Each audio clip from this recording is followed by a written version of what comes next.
He's Jeff King. I'm Andy Erickson. This is not another shooting show. We go to Aurora, Colorado, where a 15-year-old boy was driven to the hospital after he shot himself in the hand at an Aurora park on Saturday night. It happened around 11:30 p.m.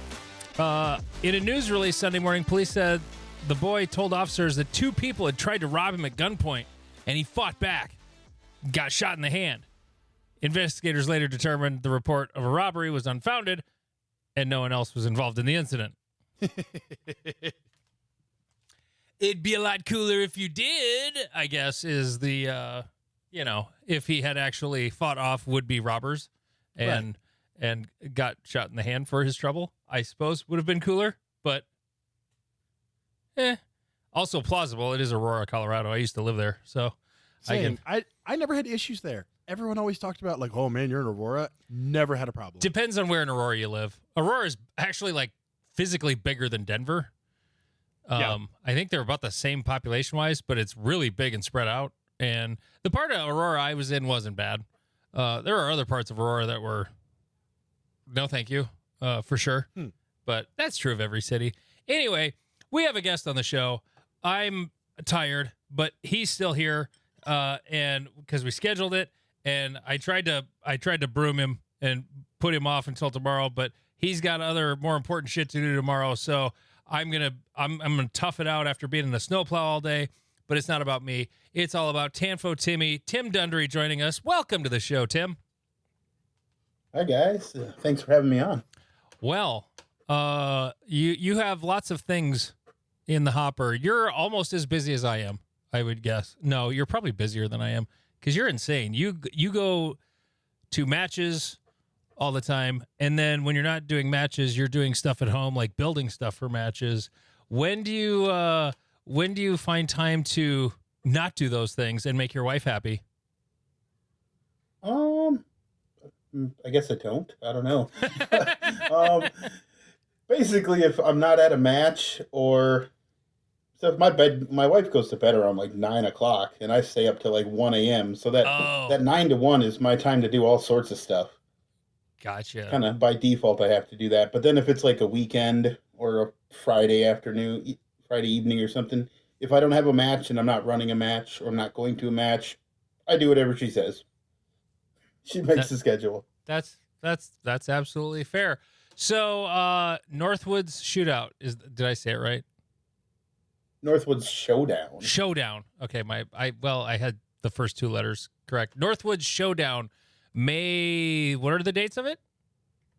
It's 3rd and the 4th. It's 10 stages in 1 day format. You can shoot either Saturday or Sunday. Now, what possessed you to do such a thing, a 2-day match?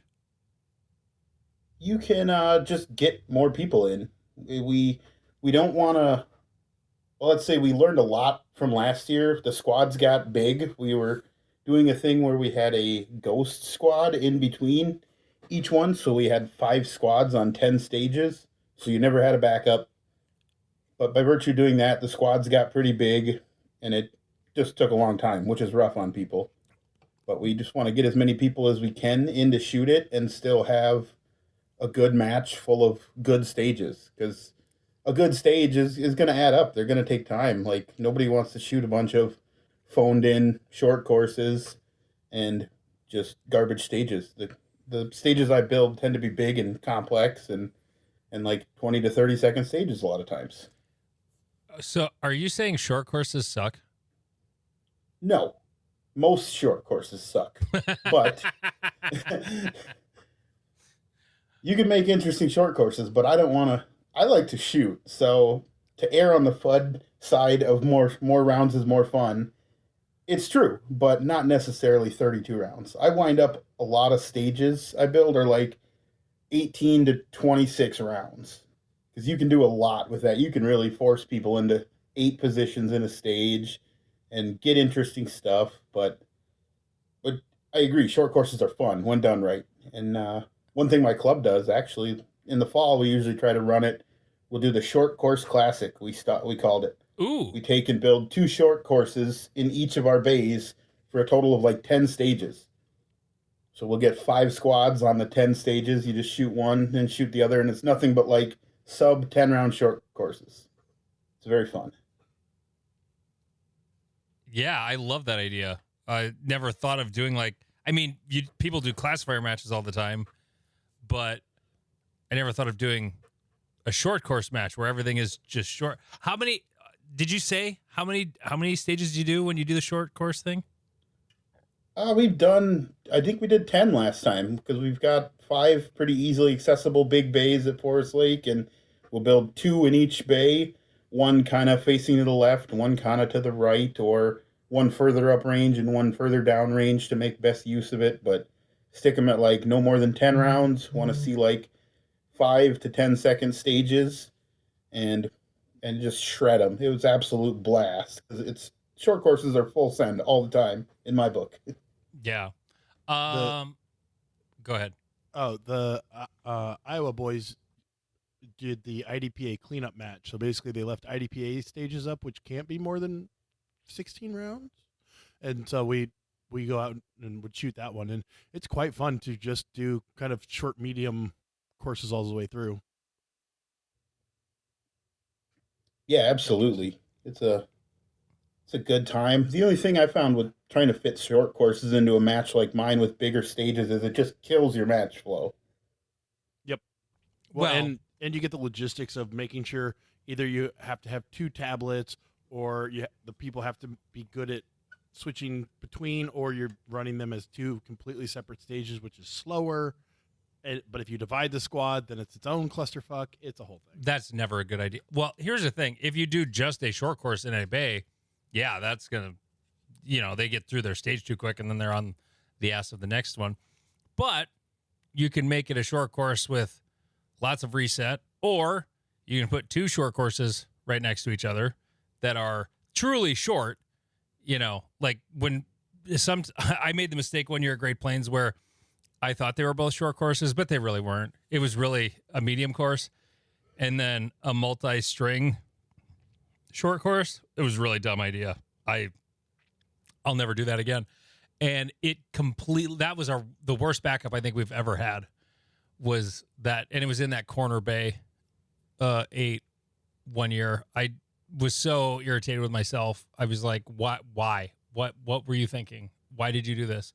So now if I double up stages, like they're both bing, bing, like the 2, we only had 1 double bay last year at Great Plains, but it was, you shoot this one, the one you actually kind of think about, and then you immediately go to the next one and shoot that. And it's kind of brainless. You don't have to sit there and do your GM make ready. Tim, how long is your GM make ready?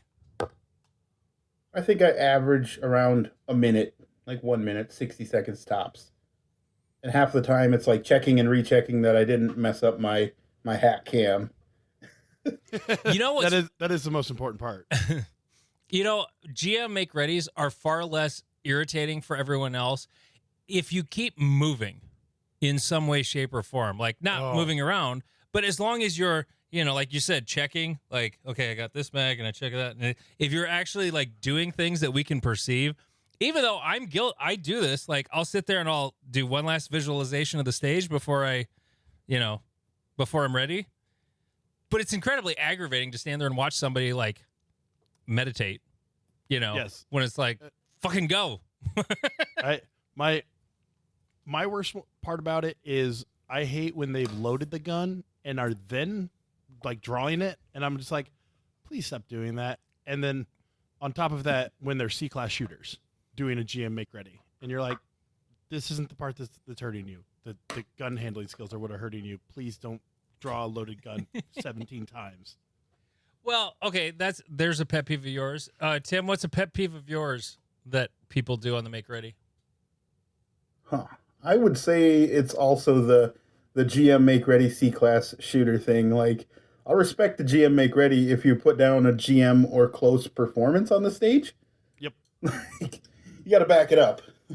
Well, but hey, that seems that sounds like an awful GM thing to say. Like, I mean, somebody give this man a roll of pastries. I'm kidding. You help reset.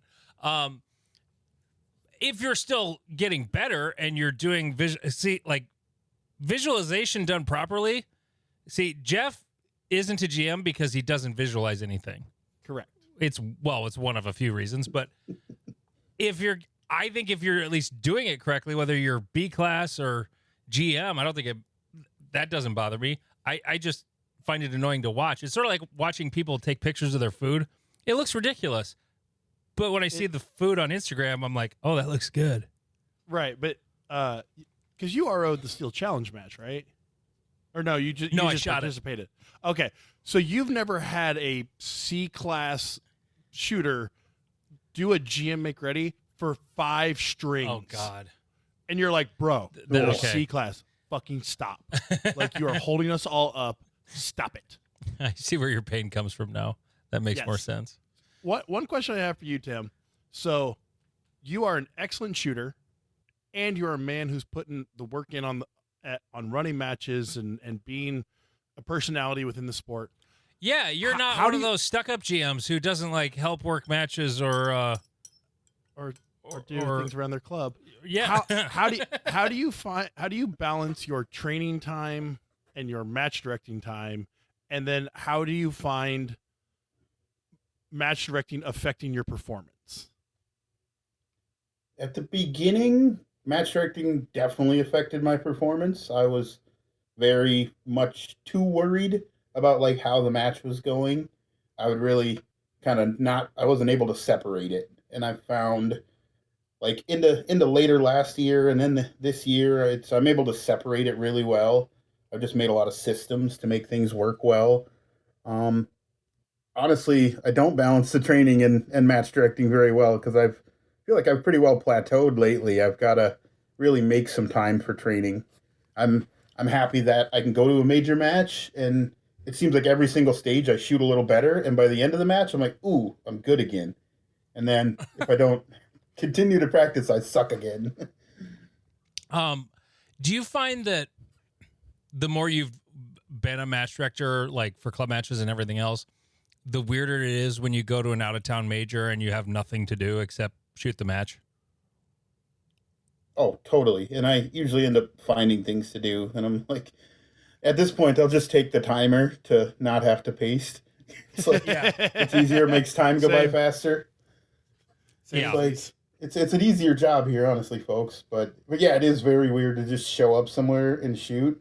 Like, I haven't done much of that. Even when I went to Vortex this weekend, I showed up early to help set up because, I mean, it's a lot of setup with only a couple guys and all that. But I do enjoy it because then you get to have your own little way with the stages a little bit too.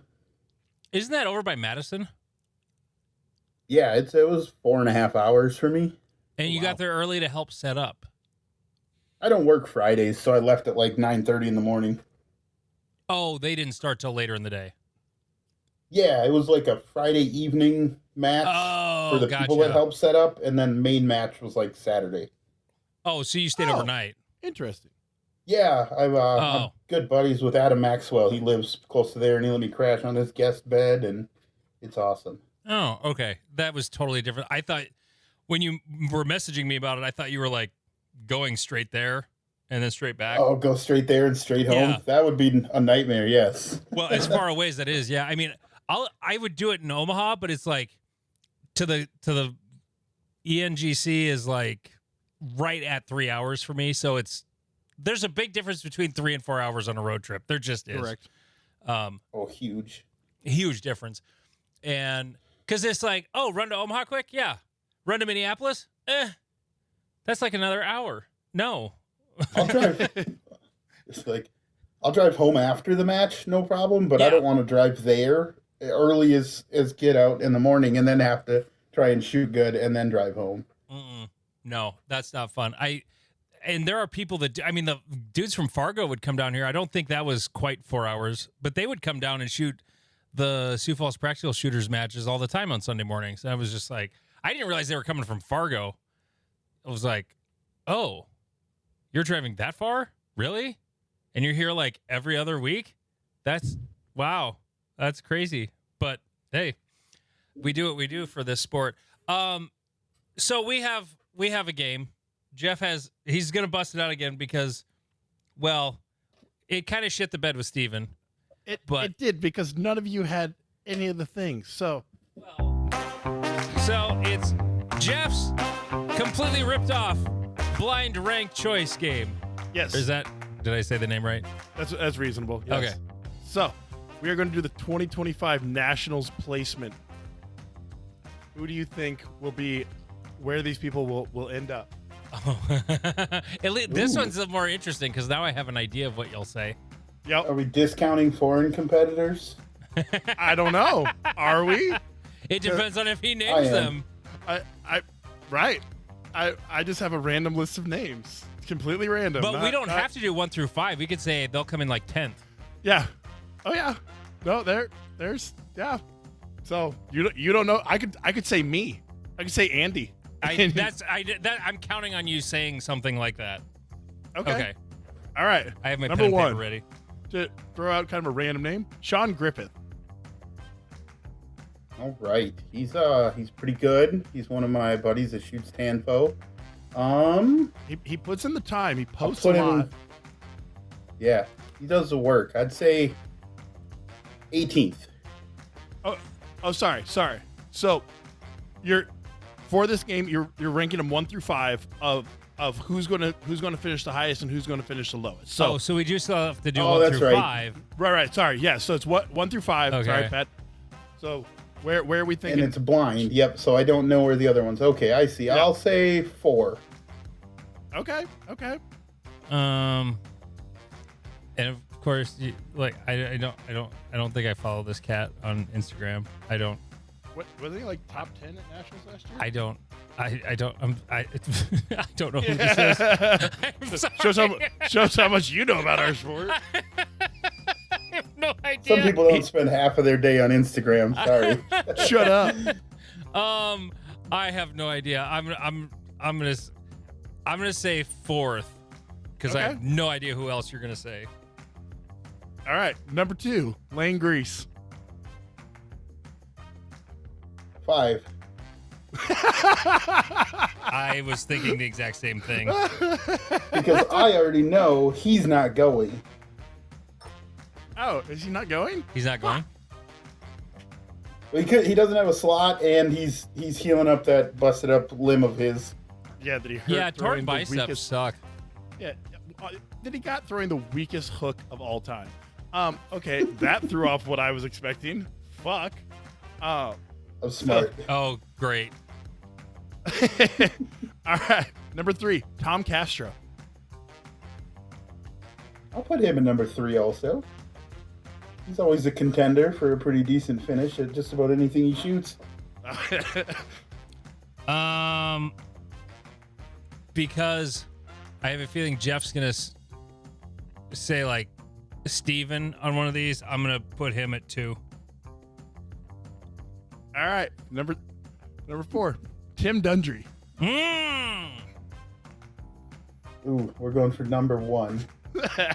Hell yeah. Considering I left a 3 and a 1, and you still haven't said Steven yet, yeah, I'm putting Tanfo at number 1. I should have known you were gonna say him. Duh. Fuck. Right? I can't believe I didn't think of that. Go ahead. And I you've already- tried hard this year. now I got say a lot Stephen of Tomlinson. ammo I've been loading. And as you've already guessed, Stephen Tomlinson is our last choice, which means he's number 1 on Tanfo's list. And he's 3rd on mine. So, Stephen, you're going to be Sean Griffith and Tom Castro this year. Well, and he's gonna beat Lane by default because Lane probably won't be there because of busted bicep. And he didn't have a slot. And I mean, because- maybe the other guys don't show up and Steven just wins by default. Like, Maybe. that's how I beat Jacob Hetherington at Area 5 in 2023. Was Because he got DQ'd. well. I won. Hey, a victory is a victory. Gotta take it where I can get it. Speaking of DQing, have you ever DQ'd, Tim? I have not. I have not either. I DQ'd myself once on a match director level because I had a video of me shooting with no safety glasses on. Oh So yeah, I thought remember that. the appropriate thing to do was to just, boom, all right, I'll DQ myself. I remember seeing that video, and then you posted something about that later, and I was like, I didn't even notice. Like, I didn't either. I mean, I Somebody watched the called me out, video like, and oh, didn't wow, I notice. don't have glasses. How long did it take before somebody's like, bro, where's your glasses? It was, I don't know, a couple comments deep. I was like, you're right. That's not a good image to enforce. No, whoopsies. But yeah. Okay. All right. So you're doing the Northwoods thing. That's coming up at the beginning of May. What else oh yeah, I was trying to push you off until tomorrow, but you couldn't do it tomorrow because you have another thing going on. You're on the classifier committee. Yes, that is correct. So what's that like? Being in conference I came calls up with a funny phrase all for those it. autists. So me and Billy, because Billy Barton, Spec Train is one of the other trigger pullers on there with me. We're the diversity hires. You're the DEI. Yeah. Oh, definitely. The rest of the mathematicians and physicists. You're the dumb guys who know how to make good stages. Yeah, and shoot a lot, and we're just a good balance to the pure analytical nature of the rest of the people. Oh mostly. God, how often do they like? Because I mean, when I'm on a meeting or a conversation with Alex Acosta, like he's a pretty smart dude too, and like sometimes I'm like, I don't know what you just said. Like, how often does that happen? I was struggling to even install the app they got for us to like communicate and chat on and do workflow stuff on. Yeah, dude. I was like, I am not cut out for this business. Oh, yeah. No, there was so much. Like, you should have heard Alex and Ben having a conversation, like at dinner about software stuff. It was like, oh my. It was hard. It was a lot of words. I went to dinner with Ben, Barry, and Lane Grease one time at Area 6 a couple years ago. It was very cool. He's a super knowledgeable guy too. Very interesting to hang out with. And sneaky funny. Like, yes. His podcast is not nearly as funny as it could be. It should be funnier. I keep trying to get him to drink while he records it, and he'll only drink while he's editing it. But he's too professional. I couldn't see that from him. He's pretty cut and dry, professional most of the time. But okay, so we need to, next time we do an in-person one where he's there, we're just going to feed him shots until the professionalism drops. Yeah. No. I mean, we got him to say some weird shit before, but I got to quit playing with my food. Sorry. Could you hear me going ting, ting, ting, ting? I thought you were trying to get Jeff to kiss somebody with a little ding, ding, ding. No, I tell him to make good decisions. No, okay. Absolutely not. So the classifier committee though, like, so what do you contribute to it? I know they got the math nerds who are doing math stuff. Where do you come into that? I bring a lot of knowledge on what it's like to actually set these things up and what makes a good challenge to people rather than just like an unnecessary level of setup involved for little return. And just whole another point of view also, we're looking at the classifiers saying what should we get rid of because it's not representative of the sport anymore and stuff like that. And I'm like, hey guys, remember we need to keep a decent selection of indoor-friendly classifiers because I shoot indoors 6 months out of the year. Yeah. It's terrible, but damn stuff. Yeah, I just kind of bounce in there once in a while and disagree. Like I wanted limited 10 classifications to be at least somehow able to count immediately. Oh, I know. I got assaulted by 10 people at the match on Saturday because it was like a low cap theme match, so a bunch of people are shooting limited 10, and I got tired of telling people, yes, they count, but not immediately. When do they count?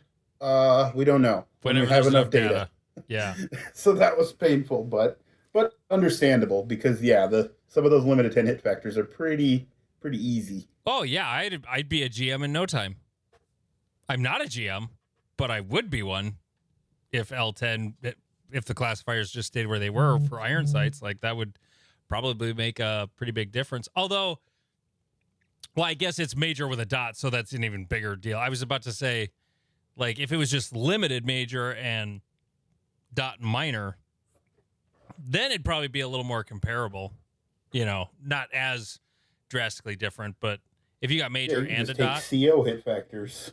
Yeah, pretty much. Yeah, it wouldn't be any any different, CO or LO, because you know on some of them it's such a different division. Okay, who's vibrating?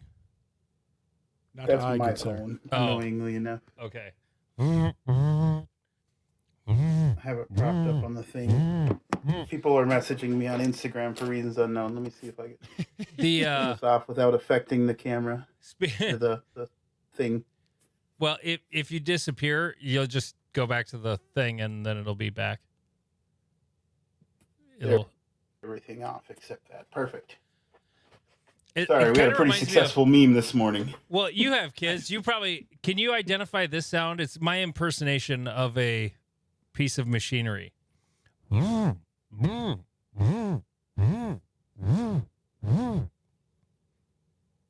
Can you identify that? I mean, it my sounds mind went like to an somewhere- iPhone or something. my mind Kids, went somewhere Jeff, completely kids, different. get your mind out of the gutter. That's where it lives. I can't do anything about it. Breast pump.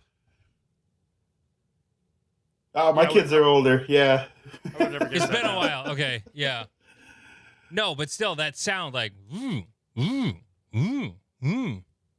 Yeah, I can. Yeah, the machinery. I think the one my wife had was like.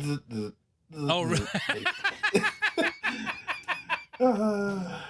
The one my wife had was literally like the sound of your phone vibrating, but like repeated, like Right,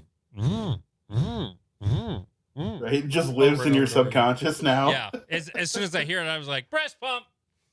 Anyway, don't ask me why my brain goes there; it just does. Anyway, I mean, so what classifiers that people like are gonna get broomed?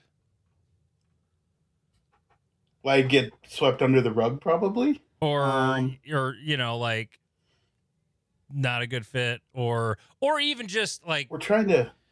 or ones that you just think should go, whether or not they're gonna. Well, to start the list, anything fixed time has to get killed. They're just not feasible to make equitable hit factors. A lot of like the algorithms the guys came up with will spit out a recommended high hit factor that's higher than the available points on the fixed time course. So it's like, oh hey, these are broken. That You is need one. 120 hit factor to GM, but there's 110 points available. There's been a few people that have gotten, they've gotten that big bump because they did well on a fixed time. Because, Yep. I mean, the thing with the fixed times is probably a lot of them just don't get shot a lot. Would be my guess. But it's also, Well, and that's like, yeah. it's also The less diverse in scoring because it's just points. It's just how many points did you get before you ran out of time. So it's not as diverse as having the points divided by time, And the stages exactly. tend to be too simple because that's what I run into in Pro-Am is that, like, if the stage is not that complicated, the number of plates knocked down tends to be very close to each other, whereas if the stage is more complicated or there can be ways to differentiate with fixed time, but it's difficult. Yeah. Just like stages at a match. If you have a lot of fast, hosey stages, you'll see scores get compressed. Like, oh, I finished at 94% of JJ. I'm like, yeah, because all you do is point gun at target and pull the trigger at this match. You Right. know? Yeah. I mean, that's fun for a stage, but not Oh, a it whole is. match. Absolutely. Yeah. I mean, That's what I do best. somebody was even, actually, I think this was a dinner discussion we had in Florida 2 weeks ago. Ben Barry was saying how hosey stages are dumb always. And I'm like, I might be mischaracterizing that, but I was like, I disagree. Sometimes they're really fun. Are they a huge differentiator? Can be. Like, let's see if we can shoot a 14 hit factor on this bitch. We did that with it was a stage you shot somewhere, Jeff, that was. Yeah, the one in Alliance, Nebraska. Yeah. That I got like a 18 hit factor on because it was there was no target past 10 yards. They were all open paper, and there was one reload required, and it was I think 32 rounds. So Yeah. it was just like the gun never stopped firing. But it was also a lot of, at least the way I set it up, it was based on the one you sent me, but it was like a lot of up down. So it wasn't just, and there was like one target that it wasn't far, but it was Like if you were going to throw some Charlies, it was going to be on that one because it was just far enough away. But yeah, I think I shot like a 14 hit factor on the one we built, our version of it. Like I disagreed with him completely. I think it's super fun to do that once in a while. Just like see how high can I push this bitch. And sometimes we have to remember this sport is not built for autistic GMs. It's supposed to be built for the common man. And what does the common man want to do? Shoot a gun really fast a lot of times. Mm-hmm. Meg dump into trash. Yeah. Correct. Yeah. We're wrecking cardboard. Just clay pigeons all along the back berm. Dude, did you see that dude? Who the hell was that? Was shooting clay birds shot at himself? Oh yeah. I loved that. Who the hell was that? He's from Iowa. I forget what name, because I think he shoots with Honest Outlaw. But yeah, no, for those who don't know the video we're talking about, this dude like was standing downrange of his clay pigeon thrower, and they were throwing literally directly at him because the first one hit him in his ear pro. And then he was trying to shoot them out of the air with a pistol, which It was awesome. yeah, it was quite remarkable. But he's a trick shot guy. I've seen him do ones where, he flips around in the air and catches it and racks it and shoots it and all that kind of stuff. It was _PewView_. Yeah. It was fun. I mean, throw that into a multi-gun match. Hell yeah. Well, you sent me a message about that, Tim. Work that into a PCSL match. Yeah, we wanted to do it at Multi-Gun Nationals, but we kind of got, for the bay we had that we were thinking about it, we got noped because it has pretty short berms. But it's definitely something I want to do pistol-wise, like they did it at PCSL Nationals in 24, because it's a desert and nothing but crackheads out there you could hit, is I think what Max said. to quote the aerial pistol clay. What's your idea to do with a pistol clay? So at Forest Lake, at least, I'd go to our regular general purpose bays where we have like 20-foot berms, and you can set the MGM clay toasters we have. They'll throw like 5 feet high. So you just be at it, put the toaster right against the berm, be maybe whatever minimum distance the steel is, because you usually shoot a popper to activate it. Yeah. Shoot that, and then have it throw 5 feet and have it be a 15-point bonus, no penalty mic otherwise. Yeah, that'd be fun. It'd be tough. Definitely. For sure. Oh yeah, I did. Only a couple people I saw hit the clay at PCSL. It was difficult. How far was it? 3 shots at it, and I think it was like 12 yards, maybe. Oof. It wasn't terribly far, but it was. But moving clay it went up pretty bird, high. It went up like. Yeah, it went up pretty high, like 20 feet in the air probably, and so if you didn't get on it immediately, then it starts coming down, and it was fun though. Yeah, a clay bird. What is the diameter of a clay bird? Are they 6 inches? 5? Oh, they're like probably close to 4 inches, because I know I use a 3 1/8 hole saw to drill a hole in cardboard targets and stick them in there. But that's just the inner part. Diameter? Yeah, the inner. So I think they're at least like 4 inches in diameter. Clay pigeon. 4.33 inches or 110 millimeters. So there you go. That's a crazy moving shot at 12 yards. Yeah, that's salty. Oh yeah. That is a salty ass moving target at 12 yards. Hell yeah. Good God, that's fun. My nephew, we were at Easter one year. We were in central Minnesota for Easter and got the clay bird thrower out, throwing them into the field. And we had shotguns, and he had just got the M&P 1522, the 22 AR Smith & Wesson has. And he was trying to shoot a clay bird with that thing. And he's got this like 3 to 9 scope on it or whatever. And I'm like, okay, good luck, kid. And so he tries over and over again. I was like, I'll give you $50 if you actually break one. He's like, okay. Next target. He fucking smokes it. And I don't know why I said it. I just happened to have a $50 bill in my wallet, too. That's the dumb thing. Like, I never have a $50 bill in my wallet, Right. but I did that day. And I'm like, son of a bitch. And Unlucky. my son immediately goes, are you actually going to pay him? I'm like, yeah, I'm going to pay him. I don't you want Welch to. your dad. You're I gonna don't Welch want on your to, but bed. I have to. There are witnesses. Like, but yeah. That's your biggest concern. And then I wanted to go, hey, double or nothing to do it again. He's like, no way. Smart kid. He knew Smart he got kid. away with it. For sure. Oh, God. Okay. So, what else do we have to talk about, Jeff? You had things, and I'm Well- so shot. My ass is sore. I was plowing all day. Oh, Yeah. giving that reach around. Plowing. Or- Okay, no, I was You were doing plowing, the right? plowing, and my ass is sore. It snowed here. Okay, I was in a plow truck all day, plowing. It finally snowed. We finally got snow, and yeah, plowing. That's funny. We will continue to not get snow. 'Cause Okay. Omaha Dome for the win. Tim, are you doing any more like big 3-gun stuff this year, or was that just kind of a thing for the last year? Yeah, that's. I'm actually assistant match director for Multi-Gun Nationals this year, Oh, damn. so that'll be pretty in depth and involved and all that. Adam Maxwell's the MD, but he lives over in nowhere, Wisconsin. So I'm the man on the ground, who's kind of in charge of everything happening on the ground, and he gets to do all the admin work. Oh, fun.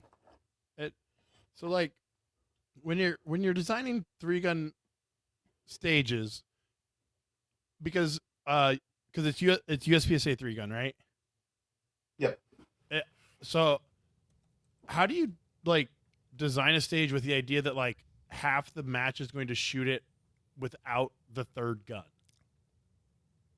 Well, you can designate specific targets. Like there's not that much that's optional unless you make it optional.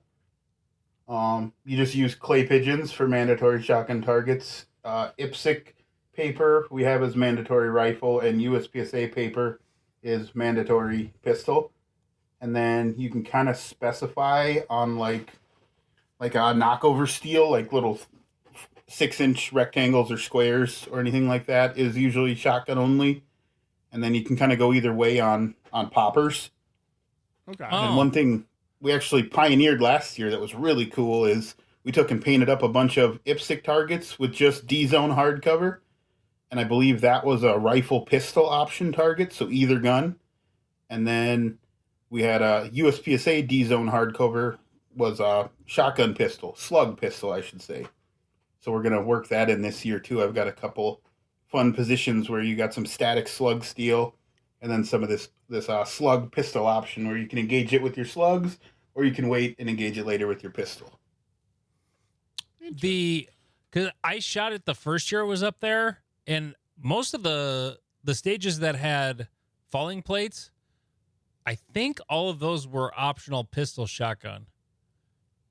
I think. Yeah, we've done that way in the past also. I think last year, anything that was a knockover plate was by definition shotgun only at that point. Okay. Interesting. So What did you think of the hit factor scoring?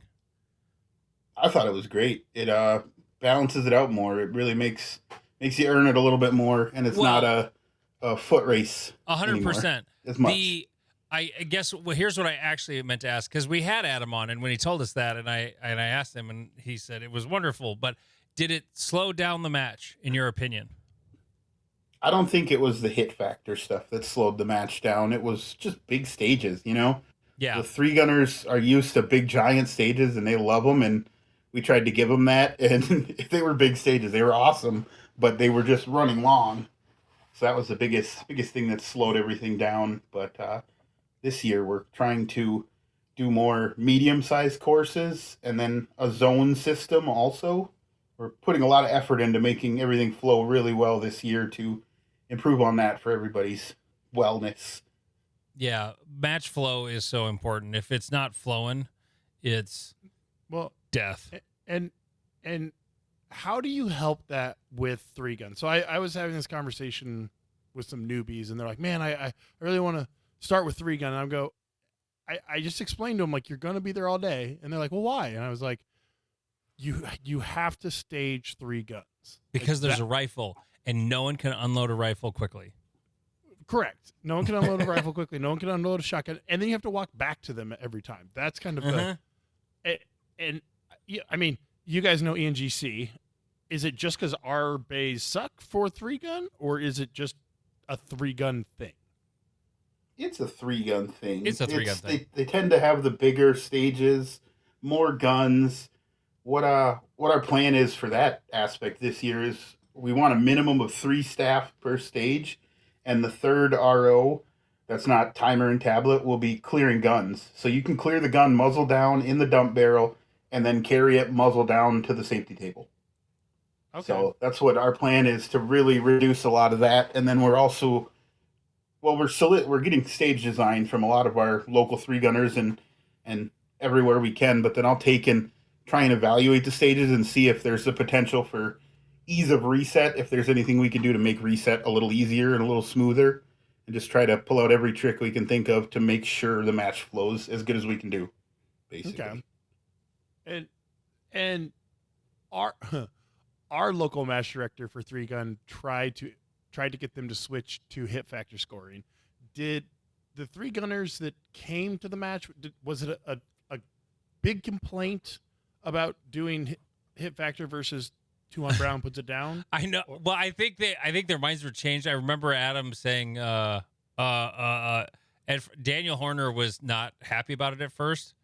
I remember him saying something about that, but then after it was done, then it was like, oh, this was cool. Okay. I don't remember the exact story. Yeah, but there wasn't much complaint about it, I'd say. I did get a lot of guys being like, so how does this hit factor stuff work? And I'd get to give them the little 3-minute dive into how to do math. Oh, no. It was made for some long days. I was like, you want good points, and you want to do it as fast as you can while getting good points. Aim. You have to aim. Aim, damn it. Yep. That's the Points difference now. You have to aim. It's points per second. I've never understood how this is difficult. It is points per second. It gets difficult when it's after that. True. The points per second makes all the sense in the world, but then the match points figuring after that, like, yes. I don't know how to do the equation to calculate the percent of the number 1. Like, I know what it is, and I understand it when I see it. But if you ask me, so what is that formula? I don't fucking know. I'm like, the biggest thing was them trying to get their head around where they put their like risk reward level at. Like, is it worth going that much slower to get alphas? I'm like, oh yeah, that's absolutely the fun part. You look at a stage like it's a 10-round stage. There's not a lot of points available, so you need to get a lot of points. A Charlie hurts a lot when it's like 4% of available points. There's also, like in the USPSA multi-gun rules, excuse me, the cool thing is there is still, you can assign larger point totals to like rifle targets that are beyond 100 yards, and it is legal to have them be static and just called. So you don't have to have like the IPSC rifle world shoot, hey, we're shooting paper at 250 yards.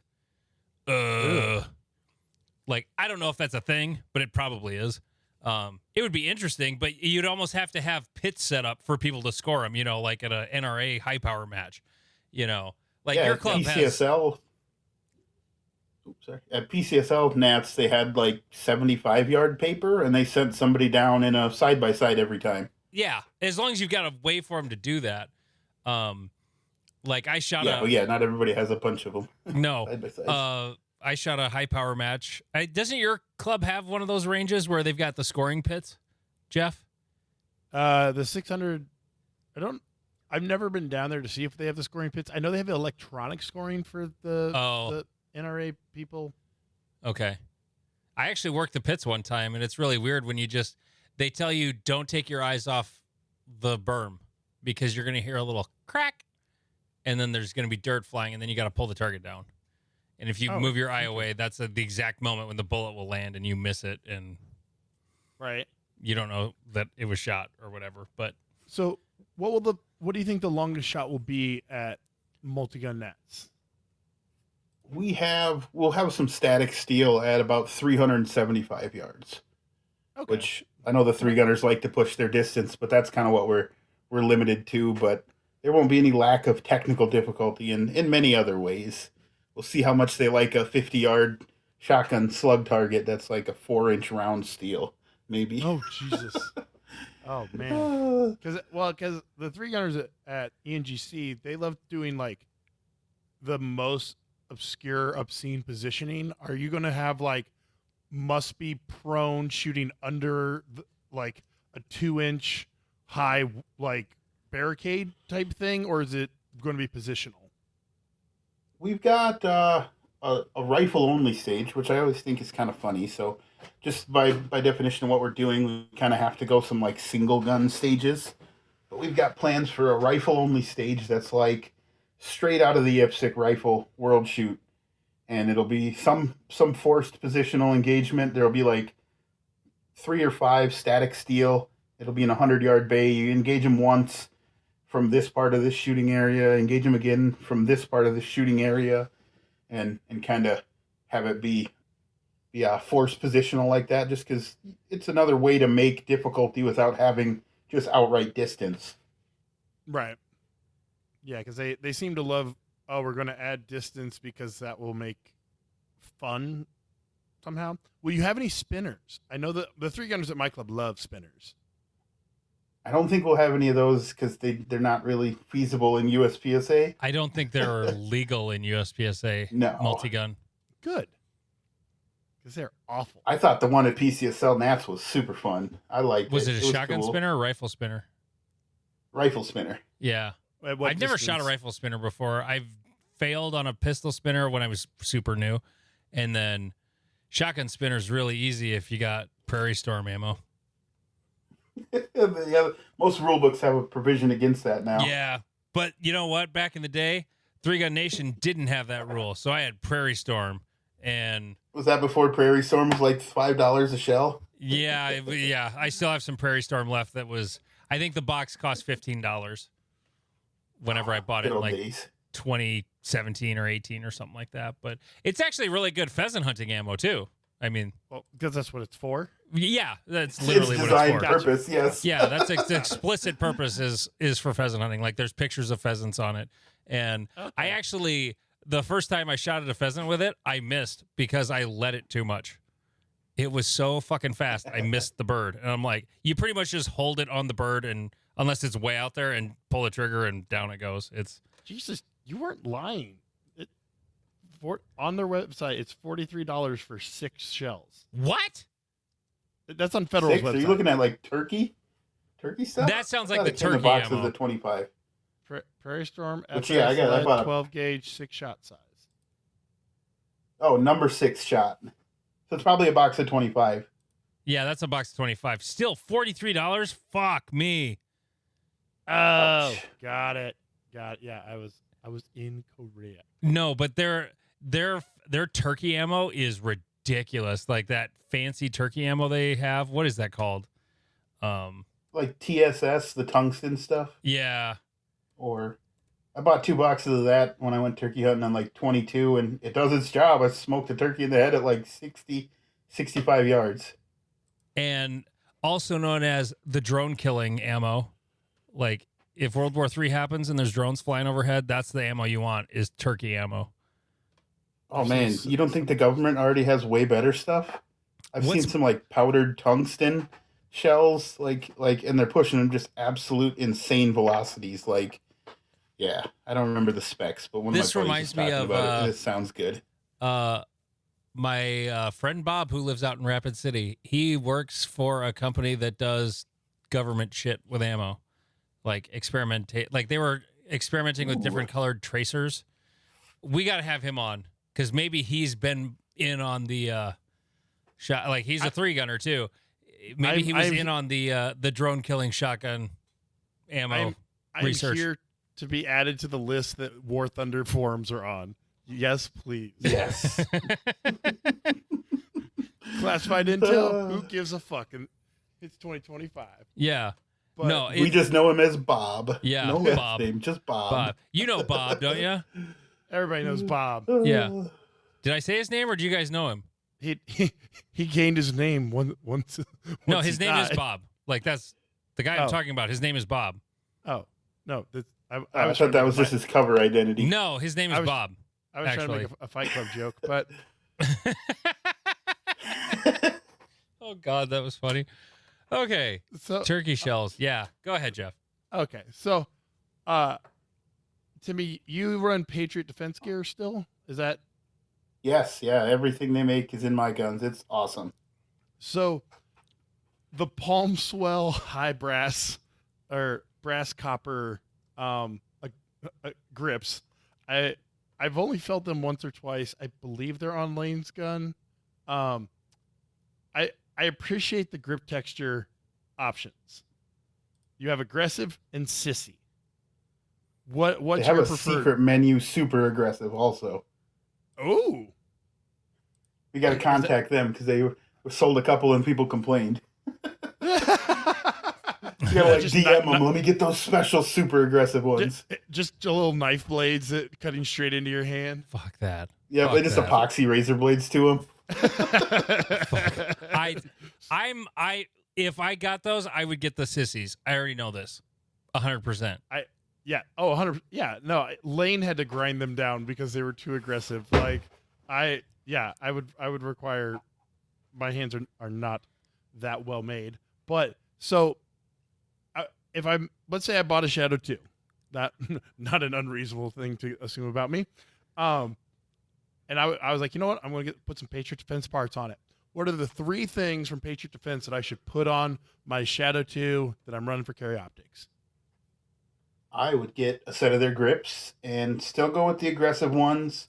And then you dry fire it for like a couple days. And wherever they make your hands bleed, you just take a Dremel to those little parts and knock down the super stabs. You'll know which parts to do because there'll be blood on it. Yeah.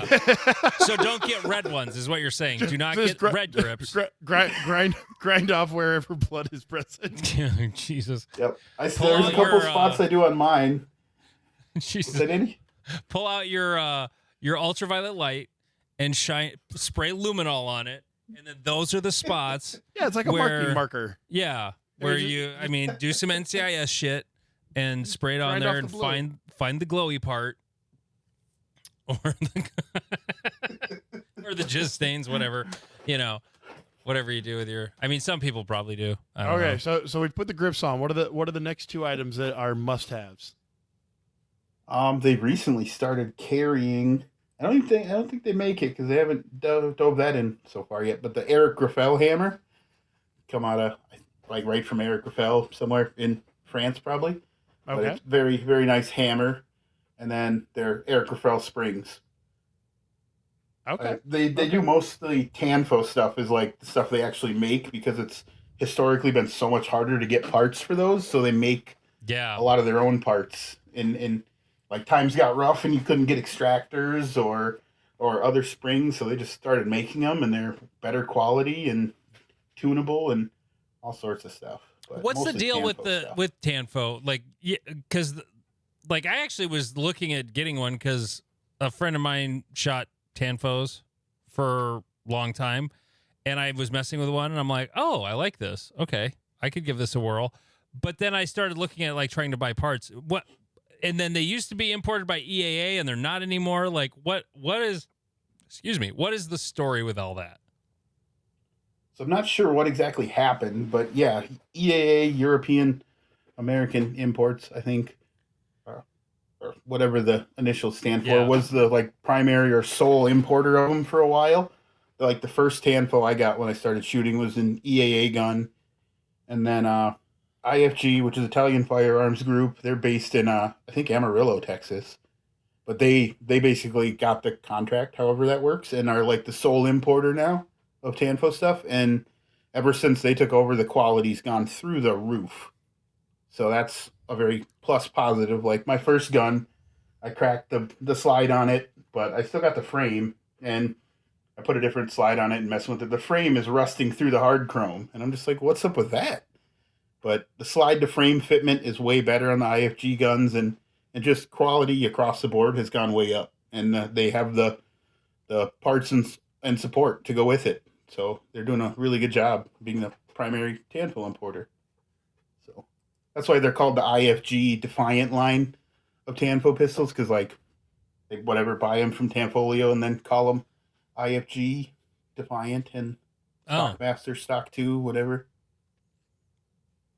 Okay. Well, let's see. What else, Jeff? Sorry, I was following what he was throwing down and following the Patriot Defense. You were shopping? I understand. Sometimes I go shopping while we're recording the podcast too. Yes, and I was trying to understand things because currently 3 of my guns are with Vince, and that's its own long story of my stupidity. 3 of my slides are with him. That's the fun part. Uh-huh. Tim, how many Tanfos do you have? Like, you are someone who shoots a lot. You're someone who travels for matches. How many guns do you have? Do they have specific roles, or is it just pick 2 out of the safe, go to the range? If my wife is listening, these numbers are facetious. I've got, I think, 5 specifically Tanfos. I got a pair of Stockmasters, which are like my primary competition guns. Been running those for about 2 years. I change the parts, springs and whatnot all the time because I'd rather be preventative with them. I'm pretty anal retentive about that, and it shows. I've had like 1 in-match malfunction in the last 4 years that was gun-related. So nice. I got a one of them was the original gun I had that had a cracked slide because I cracked it because I shot like 50,000 rounds that year. Oh damn. Fuck. Yeah, that was when I was really first getting good in like 2020. Yep. COVID had everything closed, so all I did was go to the range. It was pretty cool. Made me get really good. Yep. But I picked up a used slide for it that was just mangled. Had like 5 different holes tapped in the slide trying to put an optic on it.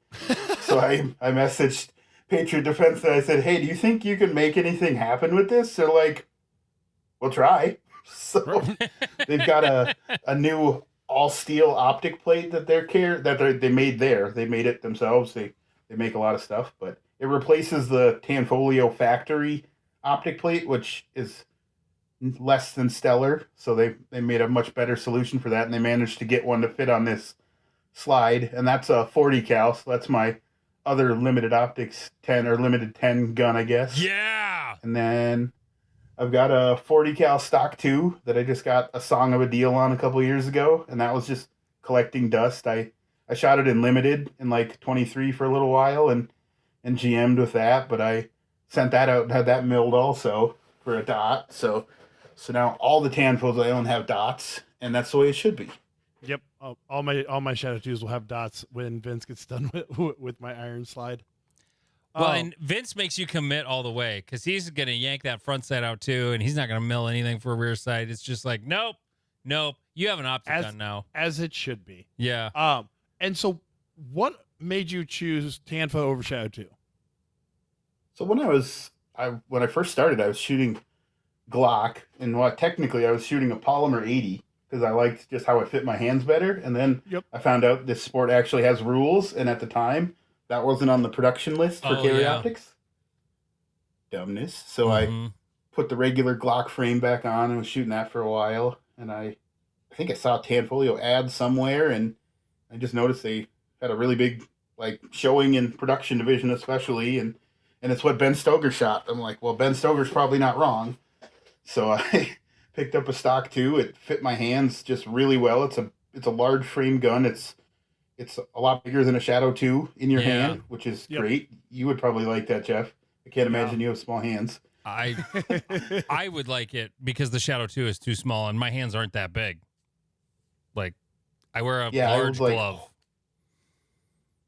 Large only. That's kids stuff. Hey, the first time I held a dude, I got big palms and short fingers. Nothing I can do about it. I'm pretty much in that same boat. Yeah.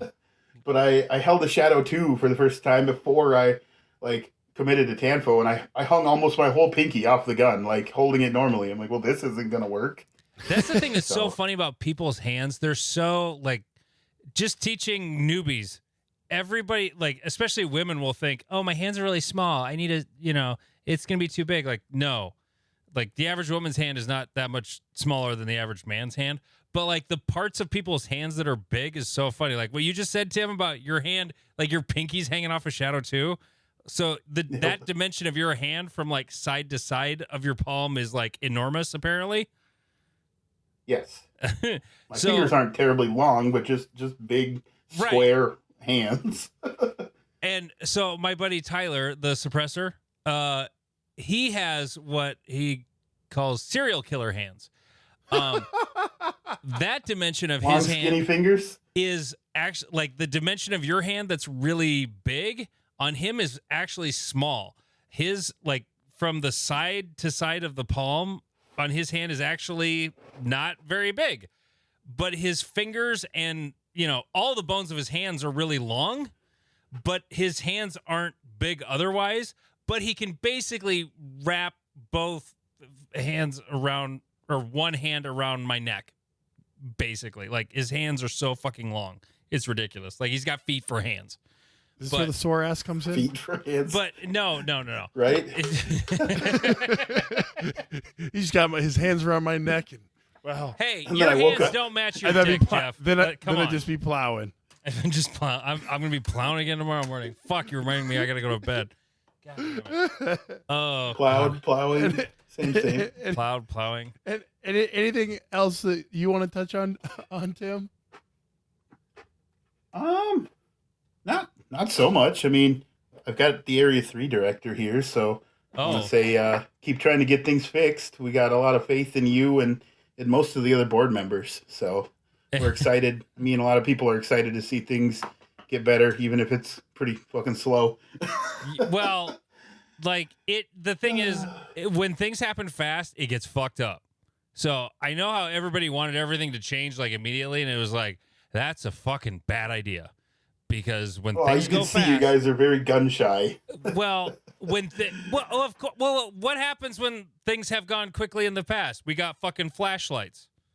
We got an appendix carry rule. Oh, this is great. Yeah, it's great. Now, how do we draw? We got Optics DQing? Unlimited 10. And you know what? Like, honestly, for me, like, we keep bringing up Ben. Ben hated that fucking rule change. He just wanted the division gone. He's like, why are we doing this? And I'm over here like, but 10-round major with an optic? That sounds kind of fun. Oh, it's fun. And I have like 1,240 rounds that have been sitting in a ammo can for 6 years.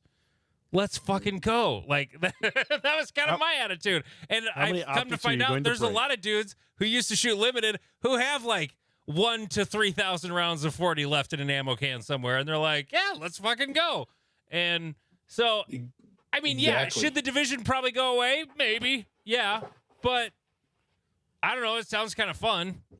Low cap major with an optic. Like who's it hurt? It's not detrimental to anything. And I think it makes a low barrier to entry to an interesting division with major power factor, You can take any mags, and if they just put 10 in it, like I was messing with my small, like factory size mags, and I'm like, wow, I suck at reloading these. But I'm like, oh, there's no mag length rule in this. No, you can still use the extended and just put 10 rounds in them. Yep. Yeah, it worked way better. I was like, oh, I wish I would have done this the first classifier.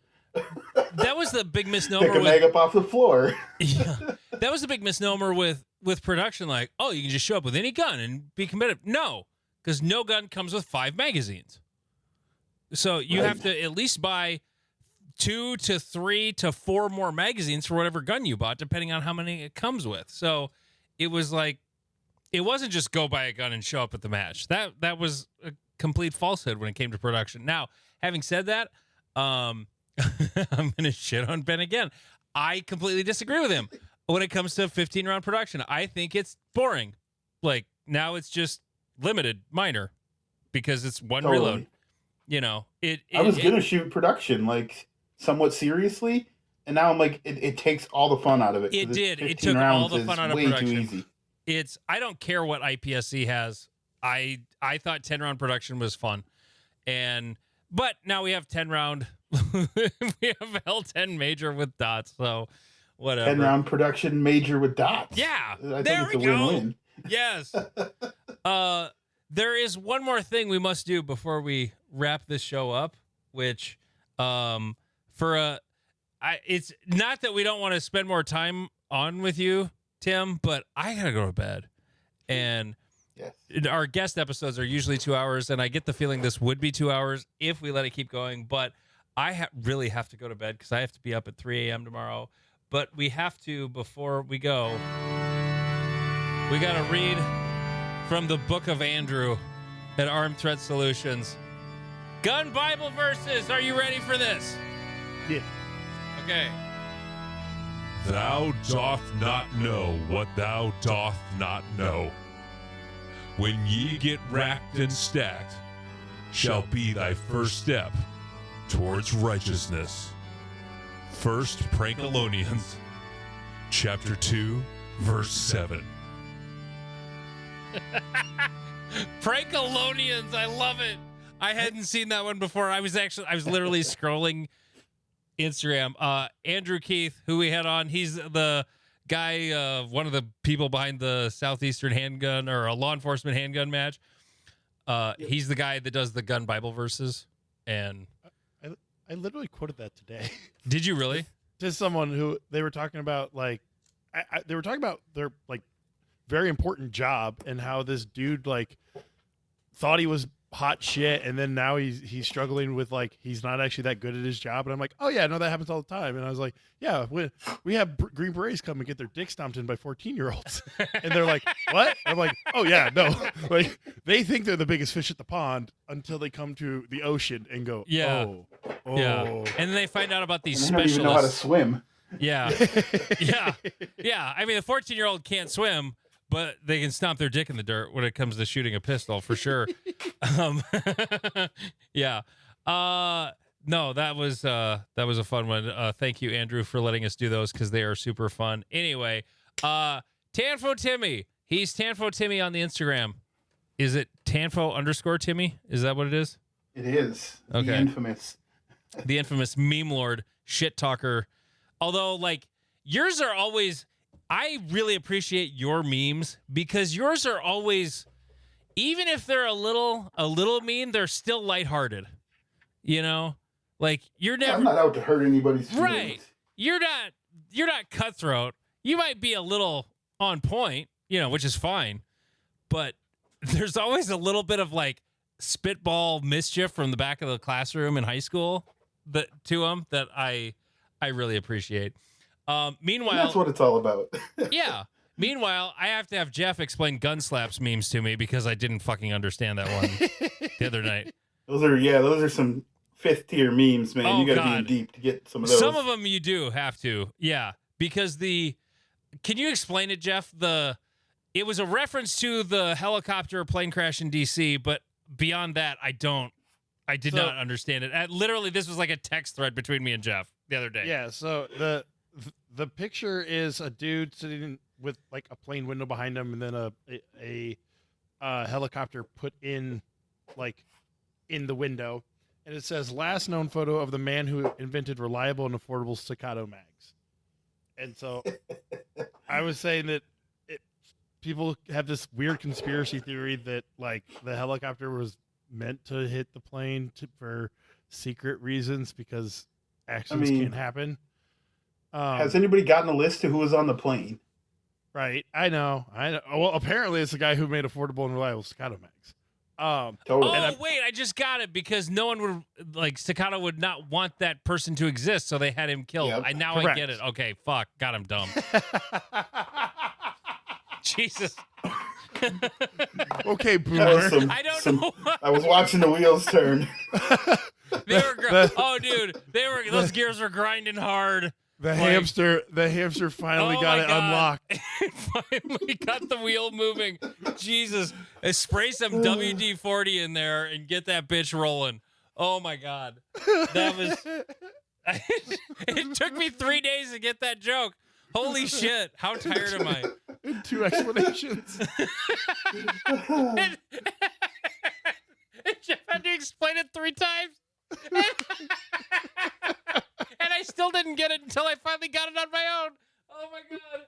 Oh, okay. So anyway, Tim, thank you so much for joining us.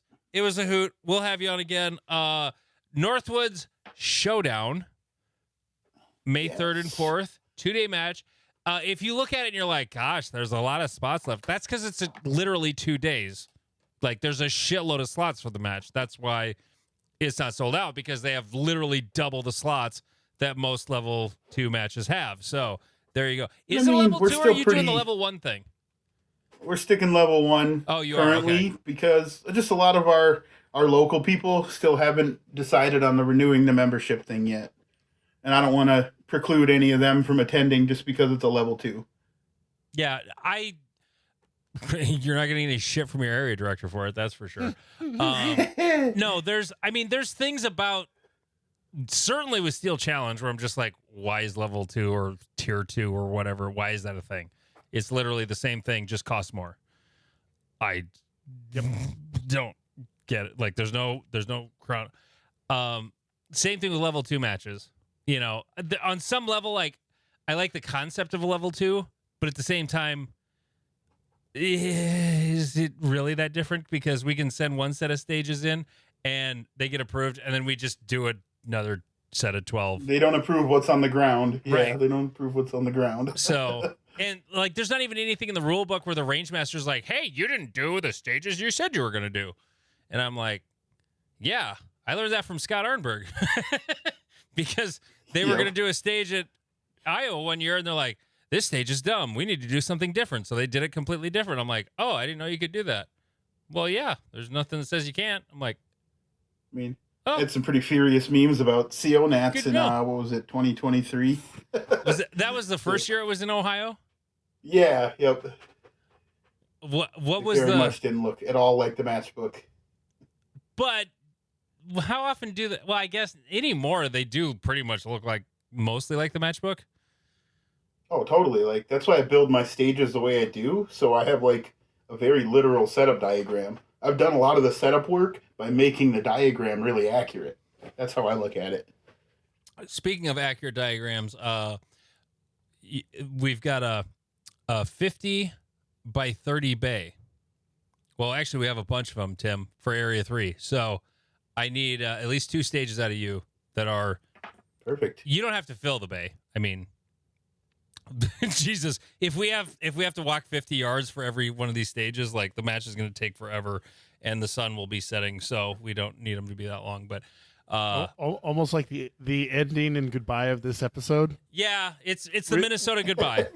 the full Midwestern right? goodbye. Midwestern folks. We have a guest from Minnesota. I've got too much good stuff to say. So we're doing the Minnesota goodbye. Yes, I started wrapping up this episode like 10 minutes ago, and here we are. You'll have to have me back on again soon, yes, and I'll continue the fun. We're going to have to.